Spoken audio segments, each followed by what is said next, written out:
The local media industry is going through very dramatic change, and it is a level of change that is very unsettling for leadership in those organizations. It's very unsettling for staff. It's very unsettling for readers and viewers of our content. And one of the most important things to think about when this change is happening is the need to communicate. It seems kind of obvious. I mean, we're in the communications business and we're all about disseminating information to people, but we often fail to communicate within our own organizations, and we often fail to communicate what's happening within our organizations with the people we touch through our content and through our coverage. And so probably the biggest headline when you think about leading change is not being afraid to communicate, not being afraid to communicate in group settings and telling people what's going on, not being afraid to communicate in smaller group settings,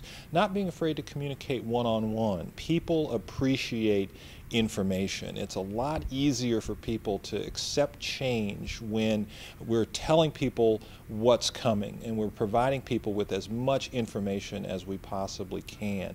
It tends to sometimes cataclysmic change that's happening like at the level that's happening in our business makes it real easy to want to go into the bunker. I mean, you just want to hide. You know, it's like you're a kid and you want to pull up the covers and just be in a safe place for a minute. But that really is the last place that a leader wants to be when organization is going through change. And there's nothing worse than surprising the people you touch with your content and coverage. And so when you're forced to make changes to the product, when you're forced to make changes to coverage, the more transparent you are about what you're doing and why you're doing it, the more credible you will be in the community as a source of news and as a source of information.